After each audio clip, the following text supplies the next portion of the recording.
Well, this needs to be talked about. I do have my thoughts on it, my speculation. There's some interesting things that have been brought up. I don't know if you've heard them yet. We can try to piece them together. It should be fun. There's a blog post and interview from Sony CEO's Jim Ryan, and when you compare those things, those certain phrases, with certain things that Pete Parsons of Bungie has said, we can speculate, try to put things together of what's going on. I'm going to read some things, we can talk about it, because as you've heard, Bungie was acquired by Sony for $3.6 billion. That's a B, billion. And from the surface, just as is, it appears to be a win-win for both parties. I'm going to walk through it, but GG's to the people at Bungie. I'm happy for them because it appears this is going to give them more tools to keep creating, more backing, and GG's to Sony. But for Sony, that's really the biggest question. What's in it for them? I did make a video when the news broke because I wanted to gather as much information as I could. And on things like this, I don't really care about the views. I'm late in the content world usually. I don't care. I could have skipped this, but I don't want to. I think it needs to be talked about. I'm going to give you my speculation, and I want to hear your thoughts. That's why I'm doing this. The Sony side of things are a little bit more interesting to me. After I talk Sony, I want to talk a little Bungie, back to Sony. You have to think realistically here. Sony didn't pay billions of dollars for Destiny, or 5 more years of Destiny. As I read both sides, looked at things in the past, I have some ideas of what's going on. I want to bounce them off of you. Sony CEO Jim Ryan said in the PlayStation blog, a couple things got me thinking. Bungie's world-class expertise in multi-platform development and live services will help us deliver on our vision of expanding PlayStation to hundreds of millions of gamers. Bungie's a great innovator. They've developed some incredible proprietary tools that will help PlayStation studios achieve new heights. Bungie makes games with outstanding technology. They have unmatched dedication to the communities that play their games, and everyone at PlayStation and PlayStation Studios are excited about what we can share and learn from them. Some of you might not want to hear this, maybe not even accept it, but really, in the grand scheme, industry-wise, Bungie, they're pioneers. They really are.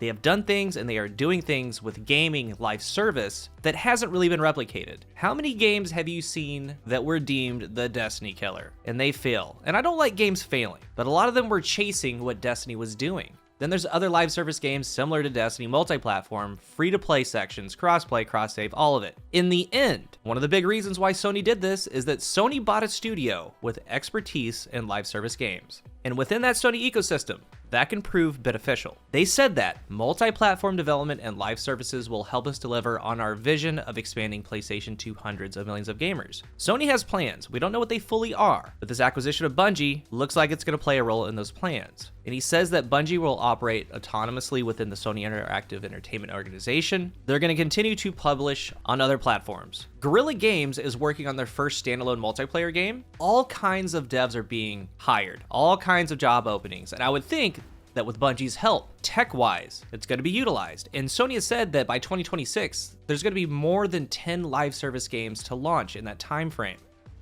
If you were to think back into early Destiny 1, 2014, Bungie's been learning as they go. They hadn't done anything like this, they figured it out eventually, and now it's an oiled machine. It's showing in the long term. But in the interview with Games Industry, Jim Ryan said that Bungie games, they're going to continue to be published on other platforms, including rival consoles, and the advantage Bungie offers Sony is that ability to make huge multi-platform live service online games. They're eager to learn from that. And again, getting to the bottom of it for sure, that's a big reason why they bought Bungie. Things that other studios within that Sony ecosystem could benefit from, and vice versa. Then there's also the PlayStation platform itself, using some of those tools within the PlayStation ecosystem. What he said has kind of echoed with what Bungie said. He spoke to Pete Parsons about many things over recent months, and one of the easiest and most straightforward things and conclusions that they reached together is that Bungie, unequivocally, is going to stay independent, multi-platform, and a publisher. Everybody wants the extremely large Destiny 2 community, whatever platform they're on, to be able to continue their Destiny 2 experience, and that approach will apply to future Bungie releases. That's unequivocal. He says that we're starting to go multi-platform. You've seen that. We have an aggressive roadmap with live services and the opportunity to work with, particularly learn from, the brilliant and talented people from Bungie. It's going to considerably accelerate the journey we find ourselves in. Philosophically, this isn't about bringing things into the PlayStation world, it's about building huge and wonderful worlds together. And a hard stop, Bungie would not sell the company if it wasn't beneficial for both parties. At the end, I'm going to show the graphic on what they said about their plans are going to be with Destiny and its plans with Sony. But we saw they fought tooth and nail to get away from Activision Blizzard. They would not insert themselves back into a situation they wanted out of in the first place. So within that contract, all those things are up front. They're still a publisher, still independently creative. Like, go look up Bungie's 7 steps of world domination, specifically steps 6 and 7. But where it gets more interesting, Jim Bryant, said that the way people play games has changed a lot over the years. We've created some wonderful properties over the course of the last 25 years with characters that people love and resonate the world over. Offering the opportunity to enjoy those experiences in a completely different way is something that we're very excited about. I can't go into details today, but we have a really amazing roadmap on how to do that. This has nothing to do with industry consolidation. It has everything to do with a shared vision and how we could do things better together. So yeah, it's clear.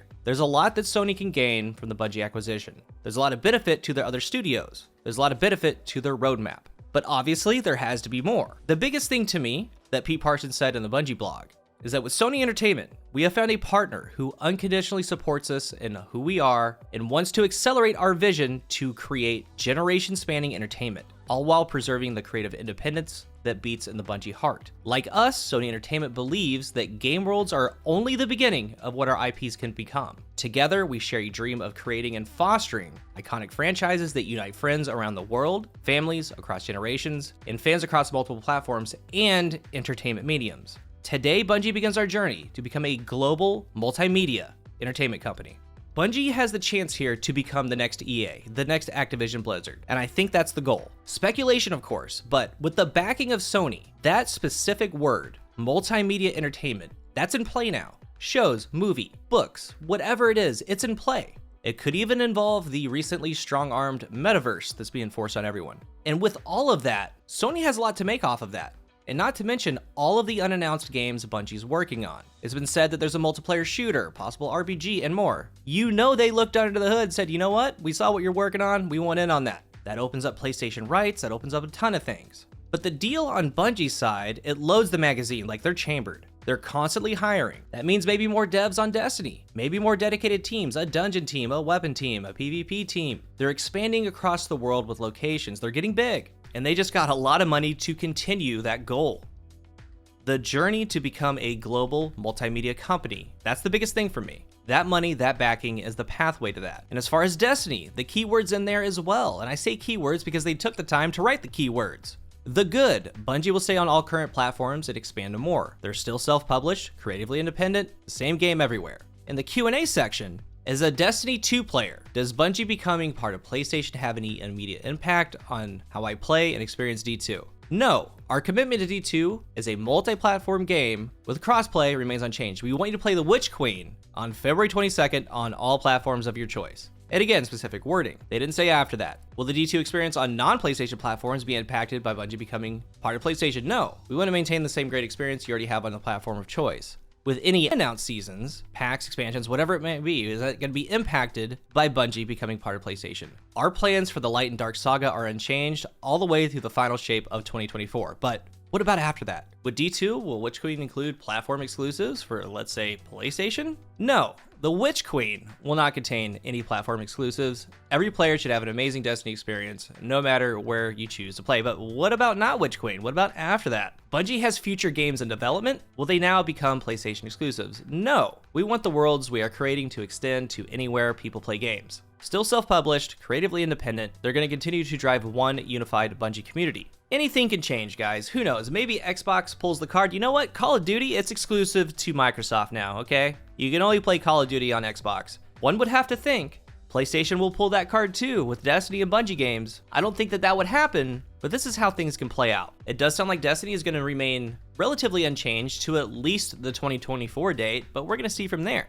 But in conclusion, it does sound like Sony really wanted Bungie's expertise for the tech of live service games. That's coupled with the fact of the Destiny revenue stream and expansion into more media types. Again, that could be books, that could be TV, that could be a lot of things. Maybe a Destiny D&D campaign, who knows? And on Bungie's end, they want all those things to happen. They can hire more, they can do more, it makes sense for them. But those other things, those plans that Sony has cooking, that's what we need to pay attention to. It's kind of an odd deal, but on the surface, again, it makes sense for both parties. If you're new here, remember to hit the subscribe button, and if you are subscribed, thank you so much for your support. Let's talk about this down below. How does this deal look to you? Thank you for watching, and until the next one, I am CoolGuy.